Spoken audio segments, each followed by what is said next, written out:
नमस्कार दर्शकों, मैं विक्रम तलवार आपका स्वागत करता हूं आपके अपने YouTube channel astro journey a divine voice पर। दर्शकों, आज की इस श्रृंखला में भृगुनंदी नाड़ी का जो हमारा फ्री कोर्स है, उसमें आज हम डिस्कस करेंगे कि किसी जातिका की जन्म पत्री के अंदर कैसे हम पता लगाएं कि उसके हस्बैंड के हालात कैसे हैं। कौन सा ग्रह किसी जातिका की जन्म कुंडली में, किसी फीमेल की जन्म कुंडली में उसके फ्यूचर हस्बैंड को रिप्रेजेंट करता है, या आप ये कहें कि कौन सी ऐसी मेल एनर्जी होगी जिसकी तरफ वो फीमेल जो है अट्रैक्ट होगी, या कौन सी मेल एनर्जी उस फीमेल की जिंदगी में आने वाली है, आ सकती है, और वो मेल एनर्जी जो है, वो मेल जो है उसकी लाइफ को किस तरह से इफेक्ट करेगा। तो दर्शकों, भृगुनंदी नाड़ी के हिसाब से किसी भी जातिका के जन्म पत्री के अंदर, हॉरोस्कोप के अंदर, जो मंगल है, मार्स है, उसको उसके पति का वो सिग्निफिकेटर होता है। और बाकी ग्रहों का मार्स के ऊपर जो भी प्रभाव आता है, उससे ये निर्धारित होता है कि जातिका का जो हस्बैंड है, उसकी उसकी क्या नेचर होगी, कैसा वो काम करता होगा।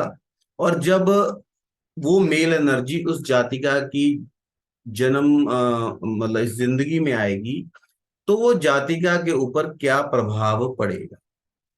तो दर्शकों, एक मैं यहाँ एक बात को क्लैरिफाई करना चाहता हूँ कि बहुत से लोगों का ये कमेंट रहता है, और वो बहुत ही बदतमीज तरीके से ये कमेंट करते हैं कि इस कॉम्बिनेशन, ये जो कॉम्बिनेशन आप बता रहे हो, वो किसी की कुंडली के अंदर अगर हैं, तो मतलब बहुत सी लोगों की कुंडली के अंदर तो यही रिजल्ट रहेंगे।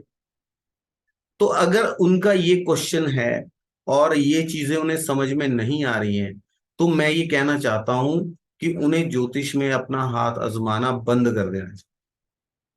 जी हाँ, क्योंकि जब भी हम किसी योग या कॉम्बिनेशन के बारे में बात करते हैं, वो एक जर्नलाइज्ड कॉम्बिनेशन होते हैं सभी।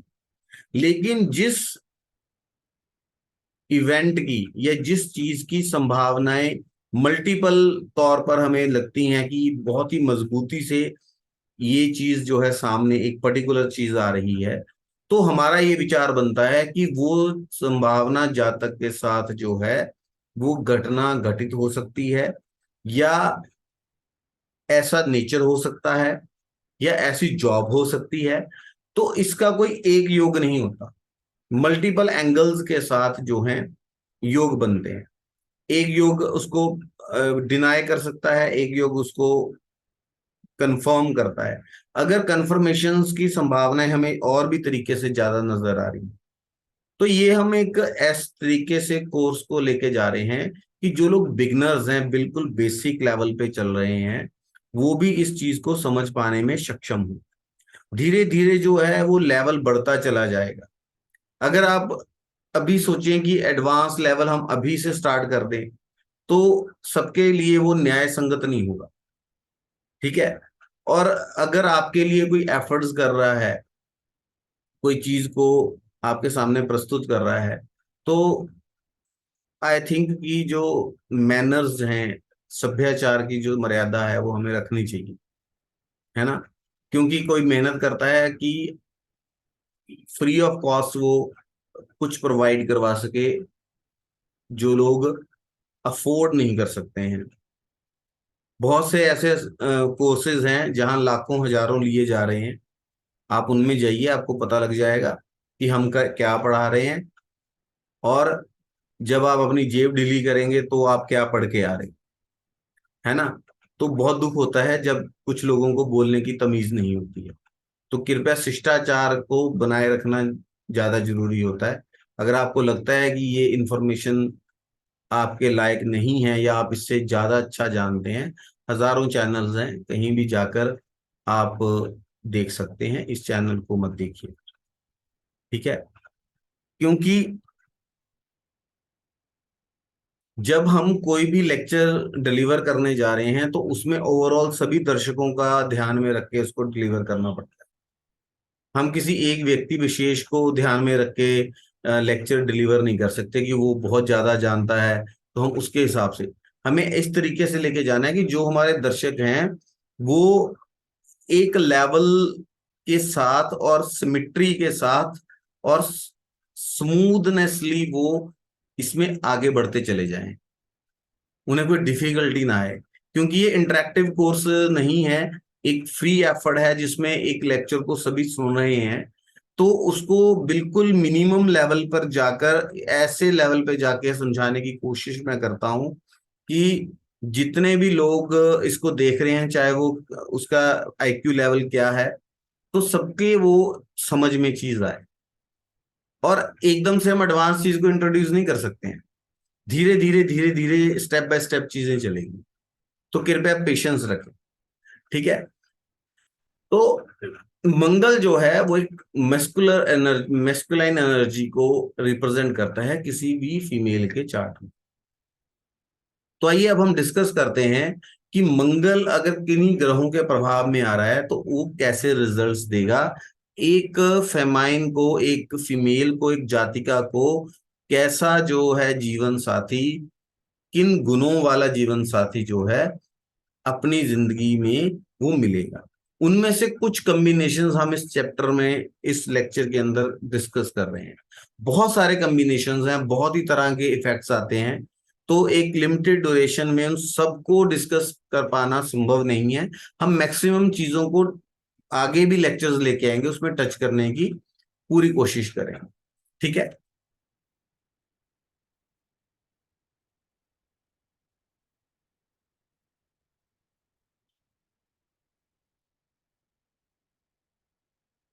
तो ये जो आज का हमारा डिस्कशन है, ये स्त्री जातकों के लिए बहुत ही इंपॉर्टेंट है। वुमेन, फीमेल्स जो, जिन्हें इंतजार है अपने जीवन साथी का कि कौन सी जो, कौन सा जीवन साथी जो है उनकी जिंदगी में आएगा और उसका व्यवहार कैसा होगा, उसका स्टेटस कैसा होगा, वो कैसा होगा, ये सब बातें वो सोचते हैं एक अपनी भावी जिंदगी के। तो दर्शकों, मंगल जो हैं वो पति को सिग्निफाई करते हैं, पति के कारक हैं एज पर भृगुनंदी नाड़ी किसी भी फीमेल के हॉरोस्कोप जन्म पत्रिका। अगर आपका जो मंगल है,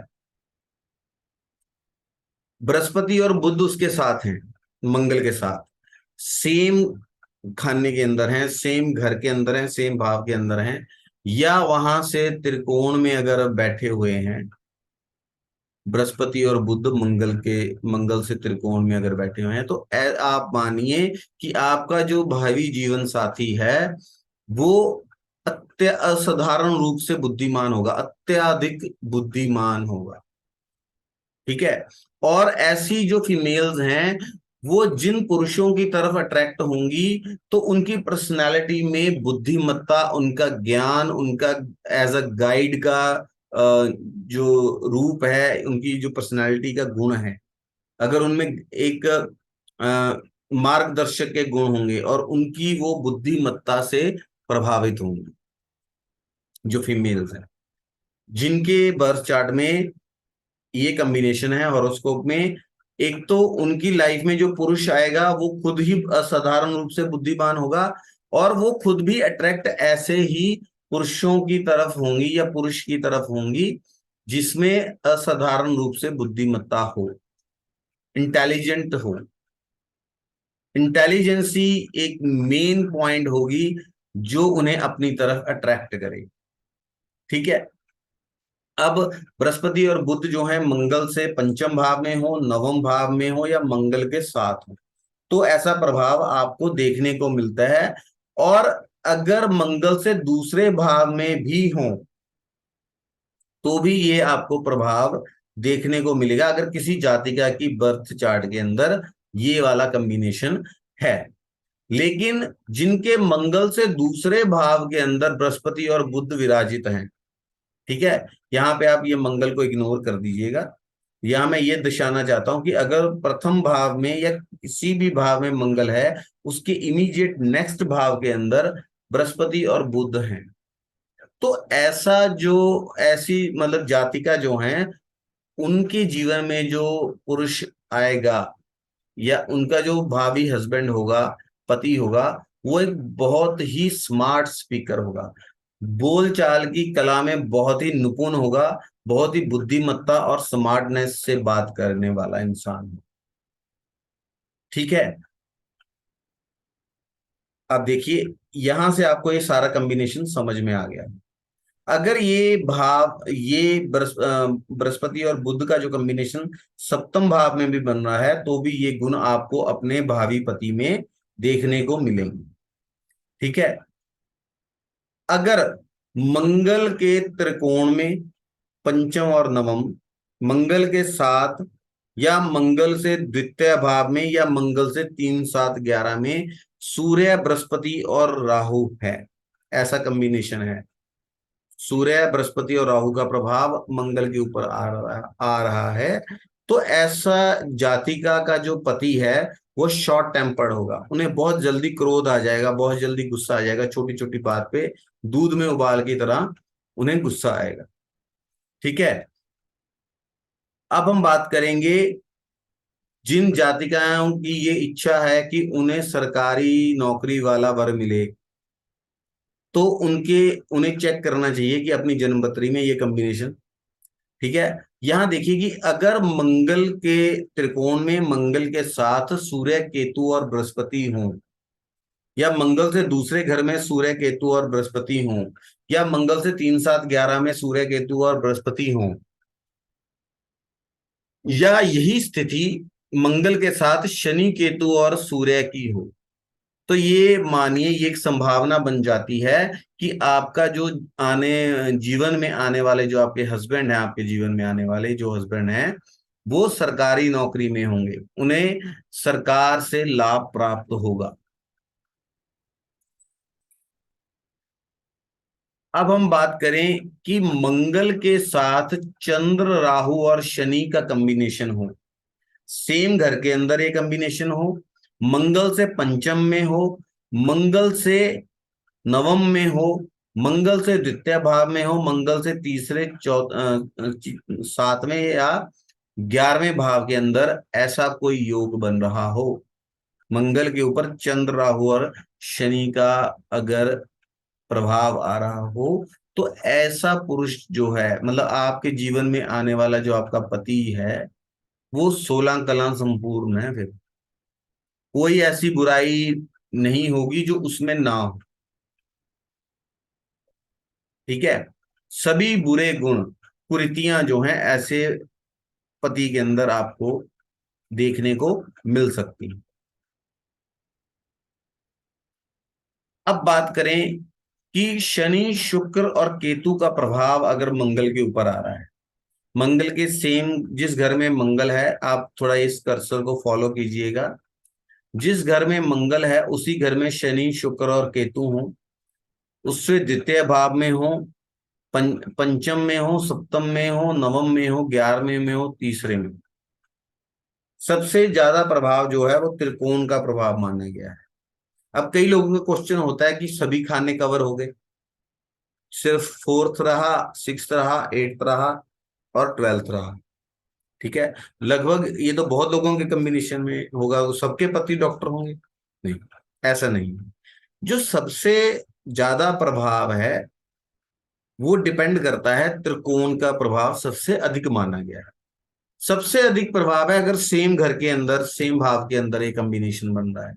जैसे ये 3 7 11 में बनेगा या 12वें भाव में बनेगा, तो इसका प्रभाव कुछ कमजोर पड़ जाता है। द्वितीय घर में भी इसका काफी अच्छा प्रभाव माना गया है।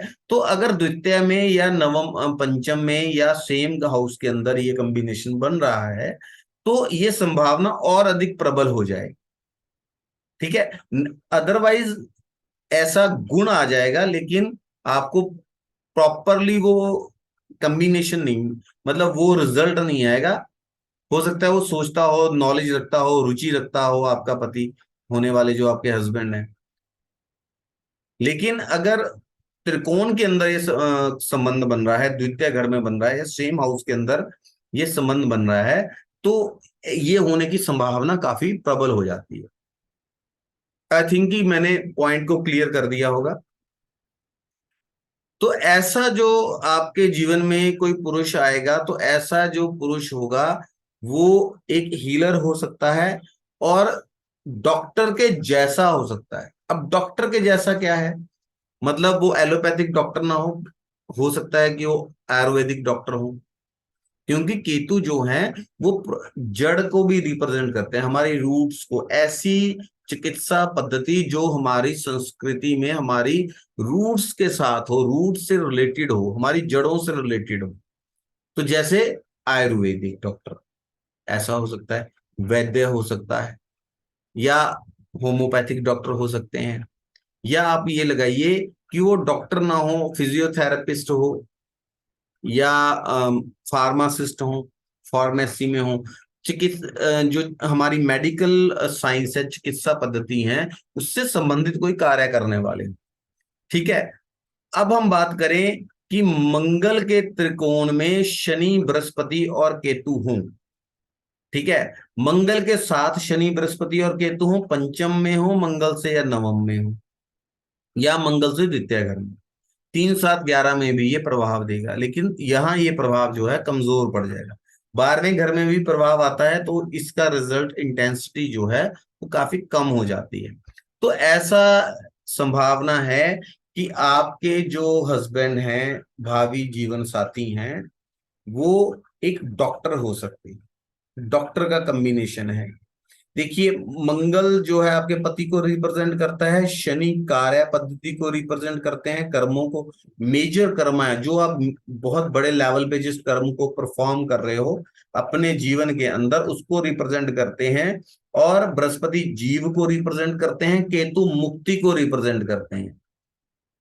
ठीक है, रोग से मुक्ति दिलाने वाला। ठीक है। और आप देखिए कि जो पहला नक्षत्र है, नक्षत्र उसमें वो अश्विनी नक्षत्र है, जिसका अधिपत्य जो है केतु महाराज को दिया गया है, केतु देव को दिया गया है। और उससे संबंधित जो देवता हैं वो अश्विनी कुमार हैं, और जो अश्विनी कुमार हैं उन्हें देवताओं का डॉक्टर बोला जाता है, देवताओं के वैद्य हैं वो।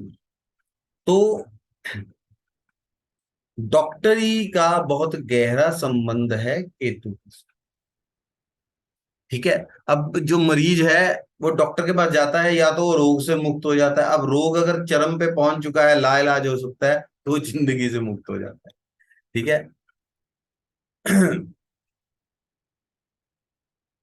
अगर बुध और शुक्र जो है मंगल के साथ हैं, मंगल से पंचम भाव में है, नवम में है, या मंगल से दूसरे भाव में, तो ऐसा जो है कमर्शियल लाइंस का, फाइनेंशियल सेक्टर का इंसान होता है। आपका पति जो है वो कमर्शियल फाइनेंशियल सेक्टर के अंदर होने वाले हो सकते हैं, और उनकी लाइफ में बहुत ज्यादा लग्जरीज हो सकती हैं, और वो लग्जरीज को प्रेफर कर सकते हैं। वो जब भी जाएं, जहां भी जाएं, जो भी चीज करें, एक लग्जरियस मैनर में करने में विश्वास रखते हैं। ऐसा आपका जीवन साथी हो सकता है। अब बुध शुक्र और मंगल का अगर कॉम्बिनेशन होना, तो आप ये भी एक मान सकते हैं कि ऐसा जो विवाह होता है उसका आधार जो है वो फाइनेंशियल स्टेटस भी होता है। या एक आप कई बार देखते हैं कि मतलब एक परिस्थितिवश जो मैरिज होती है कॉन्ट्रैक्ट की तरह, मतलब मैरिज को ना एक कॉन्ट्रैक्ट की तरह देखते हैं, है ना, कि वो भी रिच है, मैं भी रिच हूं, एक और एक 11, चलो जी शादी होगी।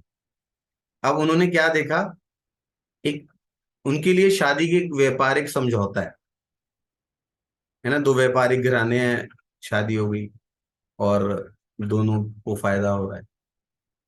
तो इस तरीके की शादी हो सकती है, इस ऐसी सोच वाला जीवन साथी मिल सकता है। और ये भी है कि आप भी ऐसे ही सोच के जीवन साथी की तरफ अट्रैक्शन फील करेंगे, कहीं ना कहीं आपकी सोच में भी वो चीज रिफ्लेक्ट होगी।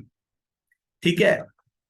अब हम बात करते हैं कि चंद्र और राहु अगर मंगल के साथ संबंध बनाए, मंगल से, अब यहां पर ये 12वें स्थान में मैंने देखा है, ये स्पेस मैनेजमेंट की वजह से मैंने ऐसा लिखा है।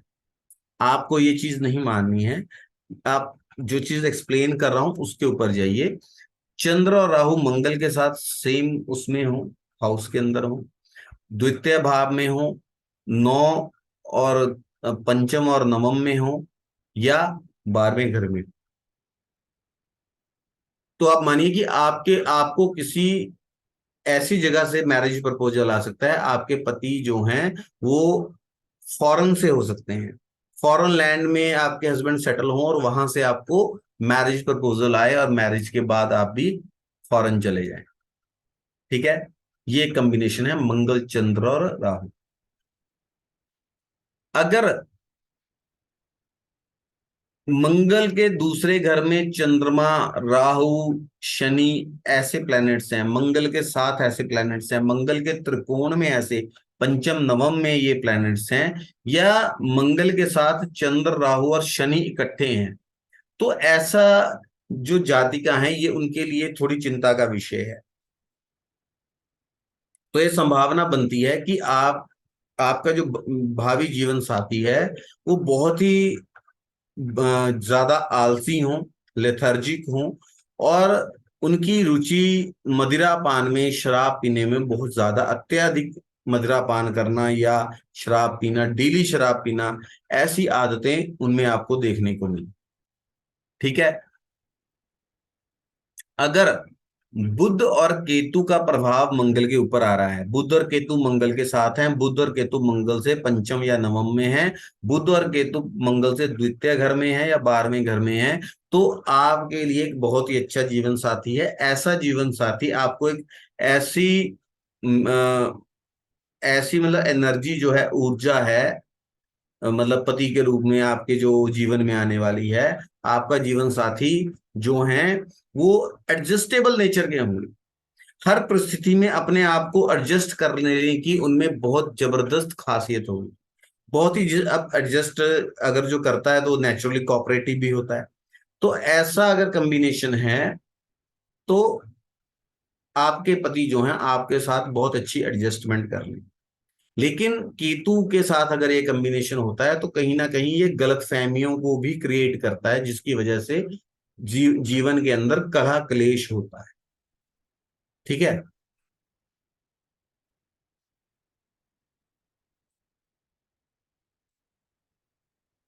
अगर मंगल के त्रिकोण में चंद्र राहु और शनि हो, मंगल के साथ चंद्र राहु और शनि हो, जिस भाव में मंगल बैठे हैं उसमें चंद्र राहु और शनि हो, या पंचम में हो या नवम में हो या द्वितीय घर में हो, तो ऐसी जातिका जो है उनका जो भावी जीवन साथी है, ये जो मस्कुलन एनर्जी जो है, पुरुष के रूप में जो ऊर्जा को वो लाइक करेंगी या उनकी जीवन में आने वाले होंगी, तो ऐसा जो पुरुष होगा वो धोखेबाज प्रवृत्ति का होगा, झूठ बोलने वाला होगा, और मन का चोर होगा। ठीक है, ऐसी प्रवृत्ति होगी, फ्रॉड करने वाला, एल्यूजन क्रिएट कर देने वाला। तो ऐसी जातिकाओं को थोड़ा सावधान रहना चाहिए। शादी करने से पहले जन्म पत्री का पूर्ण मिलान करें, और अपने जो उपाय बनते हैं उन उपायों को करें, सो दैट कि आपको एक सुरक्षित और अच्छा जीवन मिले, ऐसी संभावनाएं बढ़ जाए।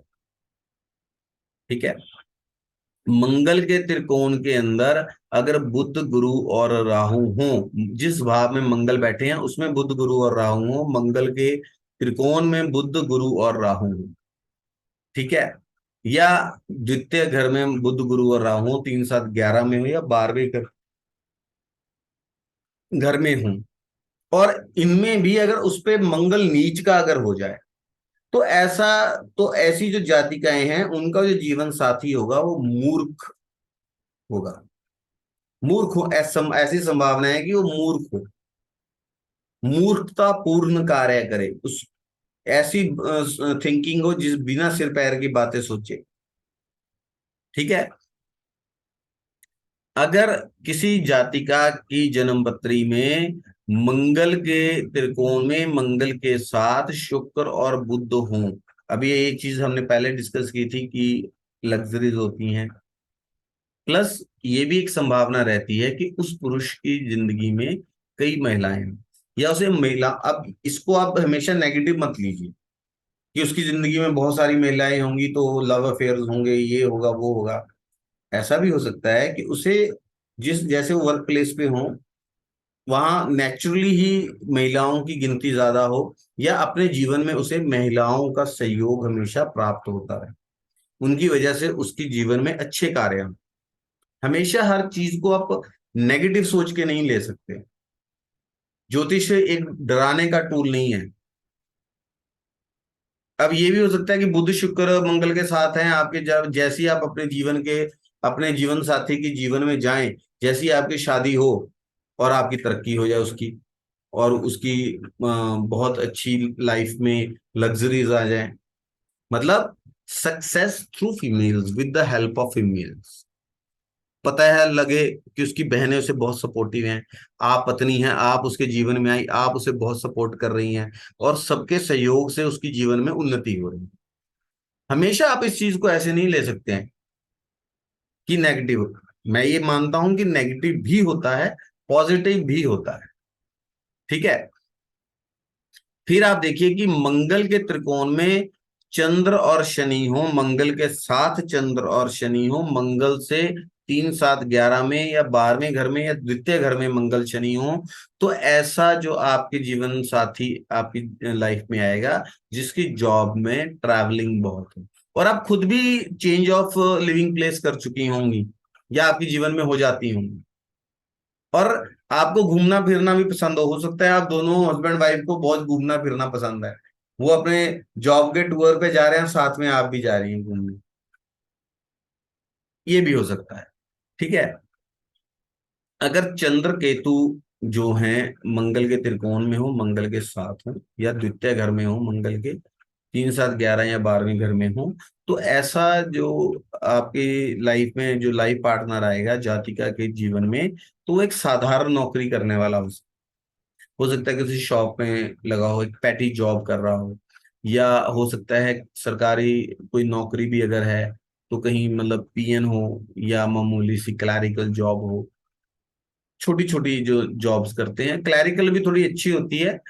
हो सकता है कि उससे मतलब कोई टेलरिंग कर रहा हो, है ना, या मतलब पेंटर हो,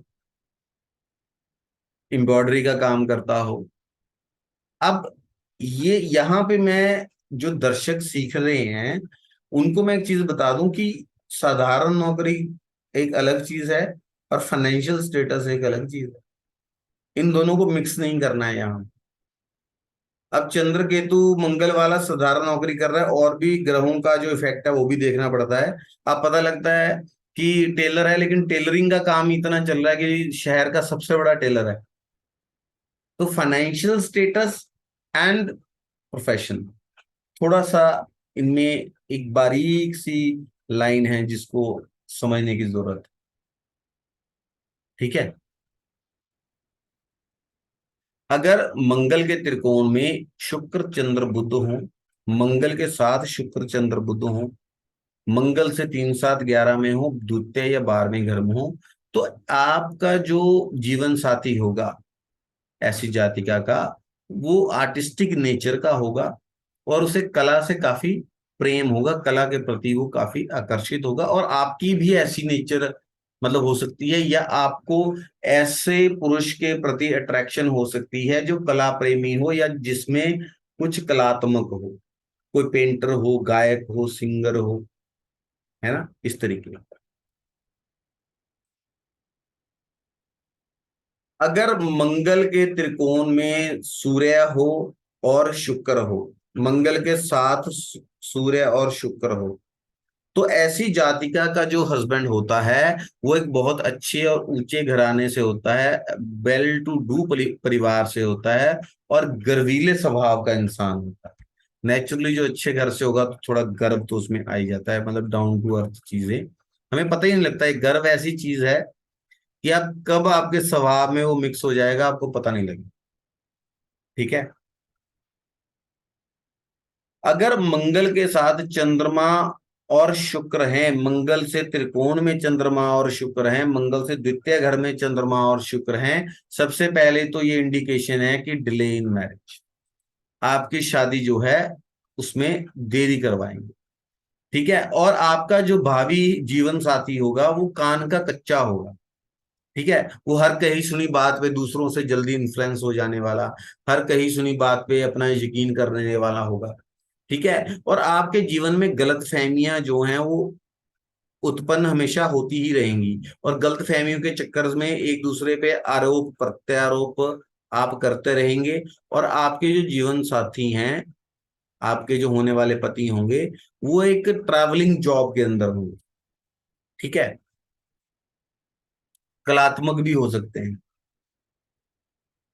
अब हम बात करेंगे कि बुध और शुक्र अगर मंगल के साथ हैं, या मंगल के त्रिकोण में हैं, या मंगल से द्वितीय घर में हैं, तो ऐसा जो जातिका हैं, उनके जो जीवन साथी होंगे इन फ्यूचर, जो उनके जीवन में आने वाले हैं, या उन उस जातिका की अट्रैक्शन कैसी, मेल जो एनर्जी है जिसकी तरफ उसकी अट्रैक्शन हो सकती है, तो ऐसी जातिका हमेशा अपने होने वाले पति में और ऐसी मेल में इंटरेस्टेड होंगी जो कि अक्लमंद हो, इंटेलिजेंट हो। ठीक है। लेकिन जब उनकी शादी हो जाएगी, इंटेलिजेंसी तो होगी, लेकिन उनके बीच में झगड़े जो हैं वो सारी लाइफ चलते रहेंगे। हालांकि मतलब वो बोलते हैं ना कि इनके घर में तो बर्तन खड़कते ही रहते हैं। ठीक है। ऐसे इन सब के बावजूद वो अपनी जिंदगी में प्रॉपर्टी और पैसा जो है बहुत अच्छा एकत्रित कर लेते हैं, बना लेते हैं, कमा लेते हैं। ठीक है। और ऐसी जो जातिका होगी उसका जो पति है वो आम तौर पे दूसरी स्त्रियों से उसको सहयोग भी मिलता है, उन स्त्रियों के थोड़ा चक्कर में भी रहता है, एक्स्ट्रा मैरिटल अफेयर्स होने के चांसेस भी रहते हैं। और ऐसे जो जातिका होती हैं उनका जो पति है, उनका जो एक हर चीज में व्यापारी वाला जो आउटलुक होता है, अप्रोच होती है, जो एक मतलब जिंदगी के आप हर चीज को बिजनेस की तरह नहीं ना देख सकते, लेकिन उनके पति ऐसी होंगे कि उनको हर चीज में लॉस प्रॉफिट वो पहले देखी। ठीक है।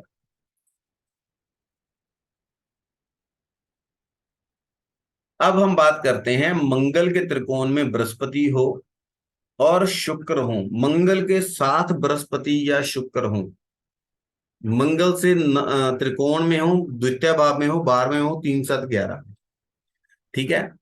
तो ऐसा जो जातिका होंगी उनके पति को प्रबंधन की बहुत अच्छी नॉलेज होगी, उनकी मैनेजमेंट बहुत अच्छी होगी, बहुत अच्छे एडमिनिस्ट्रेटर, शासक प्रशासक हो सकते हैं। हो सकता है कि वो अगर सूर्य के अभी कुछ इसमें इन्वॉल्वमेंट हो जाए, तो ये भी एक संभावना हो जाती है कि वो गवर्नमेंट में बहुत अच्छे एडमिनिस्ट्रेटिव पोस्ट के ऊपर हो। ठीक है। और उनके पति हमेशा उनकी जिंदगी में एक मार्गदर्शक का रोल अदा करेंगे। और ऐसी ही मेल एनर्जी की तरफ ऐसी जातिकाएं जो हैं अट्रैक्शन भी फील करती हैं। अब यहाँ पे फिर मैं वही बात बोल देता हूँ कि अट्रैक्शन फील करना और लव अफेयर हो जाना अलग चीज है। जरूरी नहीं कि ये कॉम्बिनेशन है तो ऐसे किसी भी जातक के साथ जातिका का लव अफेयर हो जाएगा। ऐसी पर्सनैलिटी की तरफ उनको एक अट्रैक्शन रही। अब हम अगर किसी से मिलते हैं, चाहे वो पुरुष है या वो स्त्री है ना, हम अपने जीवन में बहुत से लोगों से मिलते हैं, लेकिन कुछ लोग हमें अच्छे लगते हैं, कुछ लोग हमें इतने अपील नहीं करते, या कुछ लोग हमें बिल्कुल भी अच्छे नहीं लगते। ये 2 3 स्थितियां बनती हैं। वो कैसे बनती है कि हम कैसी एनर्जी की तरफ अट्रैक्ट हो रहे हैं, कौन सी ऊर्जा हमें अच्छी लगती है, कौन सी चीजें गुण हमें अच्छे लगते हैं, कौन से गुण जो हैं हमें अच्छे नहीं लगते। लेकिन जरूरी नहीं होता कि हम सबके साथ प्यार में ही पड़ जाते हैं। मैं यहाँ पर ये जो एक तो उनके पति के हस्बैंड का नेचर कैसा होगा, जिससे कि ये निर्धारित हो कि भावी वैवाहिक जीवन कैसा हो सकता है। साथ में हम ये भी देख रहे हैं कि उनकी ऐसी कौन सी मेल एनर्जीज की तरफ वो जो हैं अट्रैक्टेड महसूस करेंगे। अब कोई पुरुष उनसे बात कर रहा है, अगर उसमें मैनेजरियल क्वालिटीज हैं, एडमिनिस्ट्रेटिव क्वालिटीज हैं, इंटेलिजेंस है, एक गाइड बनने की क्वालिटी है, तो उनसे मतलब कि जीवन में बात करना उन्हें अच्छा लग रहा है। तो इन चीजों को हमें बहुत, एस्ट्रोलॉजी के अंदर हमें हर एक भाव को बहुत माइन्यूटली जो है वो हमें एनालिसिस करना पड़ता है। इन चीजों का भी ध्यान रखना चाहिए। अगर मंगल के त्रिकोण में शनि और शुक्र हो, मंगल के सेम हाउस के अंदर शनि शुक्र हो, पंचम नवम में हो, द्वितीय हाउस में हो, 3 7 11 में हो, तो ऐसा जो उनके जीवन में उनके जो भावी पति होंगे वो किसी ना किसी फाइनेंशियल ऑर्गेनाइजेशन से जुड़े हुए हो सकते हैं, या फाइनेंस का कार्य हो सकता है, पुरानी गाड़ियों का कार्य हो सकता है। फाइनेंशियल समझ बहुत अच्छी हो सकती है उनकी, फाइनेंशियल ऑर्गेनाइजेशंस, बैंक्स, इंश्योरेंस, ऐसी या लग्जरी की जो करियर हैं उनमें हो सकते हैं। ठीक है। और थोड़े धीर गंभीर स्वभाव के साथ साथ ऐसे जो जातक हो, मतलब जातिकाएं हैं, उन हो सकता है कि उनके पति गंभीर भी हों, पुरानी मॉडर्निटी और ओल्ड चीजों का, दोनों के बीच का बैलेंस बना के चलने वाले, कि उन्हें मॉडर्न चीजें भी पसंद है और उन्हें मंदिर जाना भी पसंद है और कभी कभी शाम को डिस्को जाना भी पसंद है। ठीक है। शाम को पार्टी करनी भी पसंद है और जिम जाना भी पसंद है। मतलब he will be a balance of both modernity and old things, cultural things. ये स्थिति थोड़ी डिफिकल्ट होती है, लेकिन we want to strike a balance. अब हम बात करेंगे कि मंगल के साथ राहु और शुक्र हों, मंगल के त्रिकोण में राहु और शुक्र हो पंचम नवम में, 12वें 3 7 11 में राहु और शुक्र हो, मंगल के ऊपर राहु और शुक्र का स्ट्रॉन्ग प्रभाव आ रहा हो, तो ऐसी जाति का जो पति होता है वो बहुत ही लकी और भाग्यवान होता है। अब बहुत सारे लोग ऐसे हैं, बहुत सारे जोशी ऐसे हैं जो कई जातिकाओं की ना रात की नींद उड़ा देते हैं ये कह के कि आपका तो तलाक हो जाएगा, पति को बड़ा गुस्सा आएगा। अब बेचारी की जब तक शादी नहीं होती वो टेंशन में रहती है, और जाके 10 ज्योतिषियों को और दिखाती है कि मेरा डिवोर्स तो नहीं हो जाएगा। ठीक है। लेकिन ऐसा नहीं है। अगर गुलाब है, गुलाब के साथ कांटे भी है। जिंदगी हर चीज अच्छी अच्छी हो ऐसी नहीं होती। जिंदगी is a mixture of good and bad, sweet and सोर थिंग्स का मिक्सर हो, मिक्स मिक्सचर होती है जिंदगी। एक ही टेस्ट नहीं होता जिंदगी में। क्या, चलिए। मंगल राहु और शुक्र अगर साथ में है तो आपका पति बहुत ही लकी हो सकता है, भाग्यवान हो सकता है। लेकिन आमतौर वो किसी ना किसी परेशानी से घिरा रहेगा या किसी ना किसी परेशानी में पड़ जाता है। आपके पति कंप्यूटर्स में, फोटोग्राफी में, सिल्वर स्क्रीन से संबंधित हो सकते हैं, उनसे जुड़े हुए कार्य कर सकते हैं। अब राहु गोल चीजों को भी रिप्रेजेंट करता है, बड़ी गोल चीजें जैसे रेलगाड़ी के टायर, पहिए, या ट्रक के पहिए। हो सकता है कि वो ट्रांसपोर्टेशन में हो या रेलवेज में हो, ऐसा भी होने की पूरी पूरी संभावना रहती है। और शादी से पहले ऐसे लोगों के सामने हमेशा स्ट्रगल्ड लाइफ रहती है, और जैसी उनकी शादी होती है, उनकी शादी में एक सॉरी उनकी लाइफ में जातिका और जातक जो उनकी लाइफ में आ रहे हैं, उनकी लाइफ में अप स्विंग आता है। ठीक है। एक जो है बहुत अच्छी स्थिति हो जाती है, फाइनेंशियली खुशी आ जाती है जिंदगी में, भाग्य का सहारा हो जाता है। ऐसी लड़कियां अपने पति के लिए बहुत ज्यादा भाग्यवान होती हैं, लेकिन उनके पति का जो स्वभाव होता है वो पत्नी के अनुकूल नहीं होता। वो किसी न किसी बात को लेके पत्नी पे शक करना बिना आधार के, या उसके साथ किसी ना किसी ऐसी इल्यूजिनेटिव बातों को लेके उनसे उलझ पड़ना, थोड़ी ऐसी प्रॉब्लम होती हैं। अगर अक्लमंदी से इन प्रॉब्लम्स को संभाल लिया जाए तो जीवन बहुत अच्छा होता है। ठीक है। अब हम बात करेंगे कि मंगल के ऊपर शुक्र और केतु का अगर संबंध बनता है, मंगल के सेम भाव के अंदर हो, मंगल से 3 7 11 में हो, पंचम नवम में हो, या बाहर में भाव में हो, तो ऐसी जातिका का जो पति होता है उसका जो स्वभाव होता है वो जातिका के अनुरूप नहीं होता, जातिका को बहुत अच्छा नहीं लगता। ठीक है। और उसे वैवाहिक जीवन में कोई बहुत ज्यादा खुशी की प्राप्ति होने की संभावना बहुत ज्यादा कम रहती है। हाँ, अगर बृहस्पति की दृष्टि पड़ जाए या बृहस्पति का भी संबंध कहीं ना कहीं से आ जाए तो स्थितियां जो हैं कुछ ना कुछ संभल जाती हैं, लेकिन बहुत अधिक संभावना रहती है कि ये लिटिगेशन में चली जाएं या इनको हेल्थ इश्यूज आ जाएं। और जो पति की नॉलेज होती है वो हमेशा इनके मतलब फेवर में नहीं होती। इनके जो पति होते हैं वो किसी ना गलत फहमी का शिकार रहते हैं, वो नहीं रहेंगी तो ये रहेंगी, ऐसी एक कंफ्यूजन की, स्प्लिट की जो स्थिति है वो इनके जीवन में बनी रहती है। ठीक है दर्शकों, तो आज हमने डिस्कस किया कि मंगल के ऊपर अगर बाकी ग्रहों का कंबिनेशन आता है, मंगल जो किसी जातिका की जन्म पत्री में पति का कारक है, पति का सिग्निफिकेटर है एज पर भृगुनंदी नाड़ी, तो उसकी क्या क्या संभावनाएं बन सकती हैं आपके भावी जीवन साथी की, जो आपके जीवन में आने वाले आपके पति हैं, उनकी नेचर कैसी हो सकती है, उनका स्टेटस कैसा हो सकता है, उनकी रुचि अरुचि कैसी हो सकती है। ये चीजें हमने डिस्कस करने की कोशिश की। ये एक बहुत वास्ट टॉपिक है जिसको हम अपनी इस फ्री भृगुनंदी नाड़ी कोर्स में यदा कदा टच करते रहेंगे। ठीक है। उम्मीद करता हूं कि आज की जानकारी जो है आप लोगों को बहुत ही आपके लिए उपयोगी साबित होगी, हेल्पफुल होगी, जो लोग एस्ट्रोलॉजी के एंथुजियास्ट हैं। और जल्द ही हम फिर मिलेंगे। और जाने से पहले हमेशा की तरह मेरा आप सबसे अनुरोध है, इस चैनल को लाइक करें, शेयर करें और सब्सक्राइब करें। नमस्कार।